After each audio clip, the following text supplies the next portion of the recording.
Many people make the argument that we are currently living in a new golden era of fighting games, just as if we got back to the late 90s, because when you think about it, there are so many new fighting games being released or announced every single year, and they also tend to be much more feature-rich with better single-player content, graphics, netcode, and more when you compare them to the early 2000s.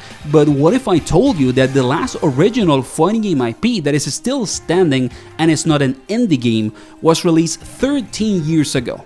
And it really is starting to feel like the future of the fighting game genre is based on external intellectual properties. But to truly understand all of this, I personally think that we have to go back to a little year called 2018, because to me that is the year in which the new golden era of fighting games actually started. And in that year we got a ton of fighting games. For example, we got Soul Calibur 6, an amazing IP that sadly is not doing that well, and an original one, very old one. Then we also got BlazBlue Cross Tag Battle, a relatively newer original fighting game IP that is also not doing that well. But then we also got a tiny little game, very small, called Dragon Ball FighterZ, arguably the biggest fighting game of the last decade outside of the three big names like Street Fighter, Tekken, and Mortal Kombat. And Dragon Ball FighterZ took the world by a storm, and there is obviously a very simple explanation as to why DBFC was such a big game and an instant classic, and that is because Dragon Ball is one of the biggest intellectual properties in the world, both in Asia and in the West, and also ArcSys did an amazing job with this game in all fronts. The visuals still look like a game that would come out today, and the gameplay is incredible. But even with a game that was a huge hit for the community and is already a timeless classic, a new problem emerges, which is that Dragon Ball FighterZ was evidence for both fighting game developers and companies that want to fund these projects that there is no real reason to create a new original fighting game IP if you have access to a very established and a strong intellectual property. And just to put this into perspective, let's compare an IP like Dragon Ball FighterZ with the other ones that came out in a recent time, like again Soul Calibur 6, BlazBlue Cross Tag Battle, or even Dead or Alive 6 that came out a little later. And when you look at it, it's pretty crazy, even though these numbers of course are not a direct comparison in terms of the time window of the sales. But for example, Soul Calibur 6 sold over 2 million copies around a couple of years later after the release. Then also for the case of BlazBlue, it sold around like 500,000. And even when you look at the Dead or Alive series as a franchise, not only Dead or Alive 6, it has sold a little over 10 million units. Well, that is what Dragon Ball FighterZ sold from 2018 to 2023. And now it's probably, I don't know, like 12 to 15 million.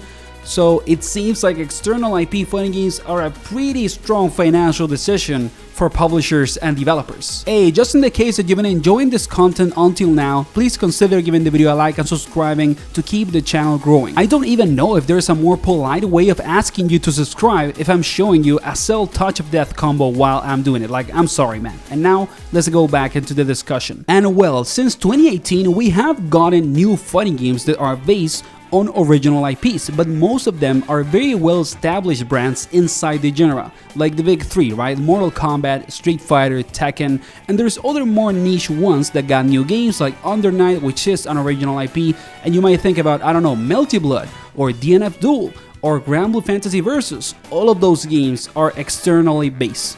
Those are not new fighting game IPs, they are based on other games or franchises. And in my opinion, the only fighting game franchise or IP that got kind of like a new boom in the last few years is actually Guilty Gear with Guilty Gear Strive.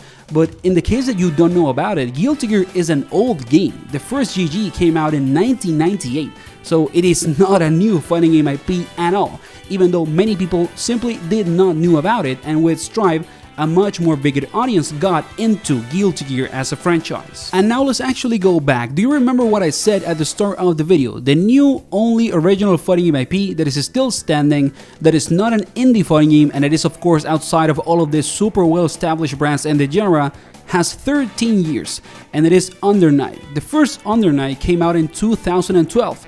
And it is the original IP or original fighting game by French Bread, because Melty Blood is not an original fighting game. It is based on a visual novel that we're not gonna talk about in this video. And the problem with this is that Under Night being the last kind of like big, you can argue maybe, original fighting game, it is actually from a decade ago.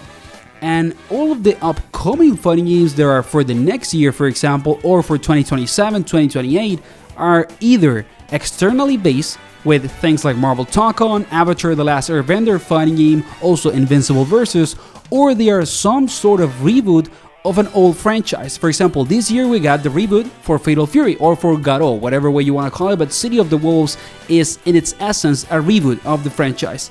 And then we are gonna get Virtua Fighter 6, which is also a reboot. It's not a new fighting game IP. So when we take into account all of this, can we really call our era the new golden age of fighting games? Because we are not really getting any new fighting game IPs at all. And in the late 90s and early 2000s, the amount of fighting games that got out there that were new was insane. Just think of something like Bloody Roar, for example. A game like Bloody Roar would never exist today because the financial risk of making a game like this and actually succeeding, it is simply too big for any company to actually get into it. And they would much prefer to use that money into, for example, making a one-piece fighting game because they knew that they are gonna sell. But the key point is that one of the beautiful things about the fighting game genre were games like this, you know, these super wild, crazy fighting games that were insanely unique and had crazy takes about what a fighting game could be if you were super into the edge about it. So I want to see more games like this, and I really think that they can succeed. But the problem is, how do companies and developers execute them so that they don't look like ass and are awful games in terms of gameplay and features, but can also actually earn money with them? And now, I'm not saying that we're living in a bad time as fighting game fans. That would be like the biggest blasphemy ever, because we have so many good games, there are much better products overall to buy, and even though they have still a lot of controversy for many different reasons, we are for sure eating good. As fighting game fans, there is a reason why I have a fighting game channel. I love it, and the amount of fighting games that I have on my Steam account to play is almost like anxiety provoking. There is just so many fighting games nowadays to play and have fun with. But I am just worried about this side of the genre that might be gone forever. And here is for sure where it seems like indie studios have to come in, right? Like, we need to have new fighting game IPs, but the big companies are probably just gonna reboot their older ones or make externally based fighting games. So maybe we need indie developers to create those new big names, and later they can maybe get bigger funding to make the fighting game even bigger. But is that really a viable business model for new fighting game IPs to exist? Because of course there are many insanely big and famous and super successful indie video games, but for the fighting game genre specifically, going the indie route with very little funding and money seems like a very hard thing to pull off. Like, it is probably much harder to do a very good looking and super functional fighting game at an indie level than making a platformer, you know, or some sort of RPG. So I'm not super sure if this is even a possibility in the long run. It might be now to have fun with many of these indie games that are amazing in the fighting game genre, like the new Iron Saga Versus, for example, great game, but I don't know if they're gonna scale up over the years. So yeah, everybody, I just wanted to make a video around this because it is a topic that has been in my mind for a long time as a fighting game fan, and as someone that has a child that likes to talk and yap about, you know, the fighting game genre and like the industry, you know, like the video game fighting game industry. And I really want to see games like Bloody Roar in the future, you know, like those crazy new fighting game IPs that go all the way out to be unique. But I don't know if we're gonna get them, and I don't know either, like I said earlier, if the indie route is even a real possibility in the long run. So thank you for watching, and of course all the credit for the footage that is in this video and that is used for this discussion to Evo and all of the other, you know, sources for some of these videos that are being used while discussing kind of like the future of the genre, and if we are really in a new golden era of fighting games, because if we're not getting new IPs, is it really happening? And I think that partially yes, we're in an amazing time to be as a fighting game fan, but I do want to see those new crazy ideas. Thank you for watching, like and subscribe again if you can to support the channel, and see you on the next one.